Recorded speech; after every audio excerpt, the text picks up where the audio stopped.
আলাইকুম। আঙ্কেল ভালো আছেন? আপনার নাম? আব্দুল ওহাব। আব্দুল ওহাব। ভাই আপনার নাম? মোহাম্মদ মাসুম হোসেন।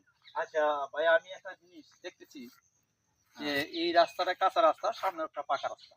হ্যাঁ, আর যখন আমরা এই দিক দিয়ে আসলাম, আইসা যখন আমি ব্রিজের দিকে উঠলাম, এই যে ব্রিজে আমরা উঠতেছি, আপনার দর্শকবৃন্দ আপনারা দেখতেছেন যে ব্রিজে উঠতেছি। আপনি এই ব্রিজটা, হ্যাঁ, এবং এই জায়গাটার নামটা একটু বলেন। যে এই যে জায়গাটা আঙ্কেল আমরা যেখানে দাঁড়িয়ে আছি, এটা এই জায়গাটার নাম কি?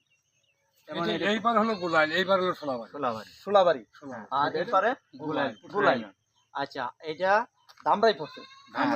আচ্ছা, এইটাও দামরাই, ওটাও দামরাই। আর আপনার ঢাকায় পড়ছে। এটা হলো কুশিয়ারা ইউনিয়ন, এটা হলো ভাইলা ইউনিয়ন। আচ্ছা, আর ঢাকা ডিস্ট্রিক্ট। আচ্ছা, এই যে ব্রিজটা কতদিন হয়েছে? 10-15 বছর। হ্যাঁ, 10-15 বছর হবে এই ব্রিজটা। আমরা দেখতেছেন, আমি মুরব্বী আমার বড় ভাইয়ের সাথে আমি কথা বলতেছি যে ব্রিজটা এটা দেখতেছি নতুন, হয়তো 10-15 বছর হলেও তো ব্রিজটা নতুনই দেখা যাচ্ছে। এইদিকে মানুষ আসা যাওয়া করে। আর আমি দেখতে চাচ্ছি যে আঙ্কেল, এই যে একটা ব্রিজের মতো, ব্রিজের মতো আমরা গ্রামবাসী দেখতেছেন দর্শক বিন্দু, এইটা এলাকার মানুষে সবাই মিলিয়ে আঙ্কেলও পুরোপুরিটা বলতে পারবো, বড় ভাইও বলতে পারবে। আপনি একটু ক্যামেরাটার দিকে একটু তাকান।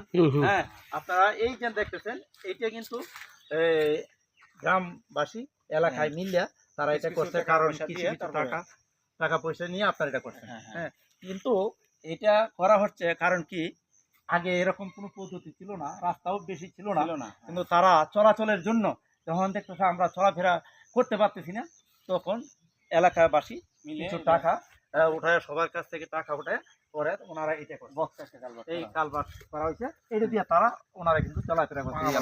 আঙ্কেল বলতেছেন এটা বাঁশের সাঁকো ছিল, সাঁকো দিয়া পারাবার হইতো। এরপরে দেখা যাচ্ছে যে এখন লোক সংখ্যা বাইরে গেছে, এরপরে দেখা যাচ্ছে যে এতটুকু রাস্তা হয়েছে, এখন এটা চলার মতো না, কোনো ক্যাপাসিটি নাই, তখন এই ব্রিজটা কিন্তু করা হয়েছে। হ্যাঁ, আর এই যে দেখেন আপনারা ব্রিজটা, আমি এই যে দেখেন নিচের দিকে একটু খেয়াল করেন, এই যে দেখেন ব্রিজটা, ওনারা এই অত্র এলাকার মানুষ সবাই মিলে সেই ব্রিজটা করা হয়েছিল। হ্যাঁ, এটা একটা কালভার্টের মতো, কালভার্টের মতো। হ্যাঁ, এখন আর চলে না, এটা কিছুভাবে এখন পড়ে আছে, এটা কোনো প্রয়োজন নাই। এখন এই ব্রিজ হওয়াতে এখন এই এলাকাবাসী আমরা চলাফেরা করতেছে, ওনারা আর কিছু বলতে চাচ্ছি না। আসসালামু আলাইকুম।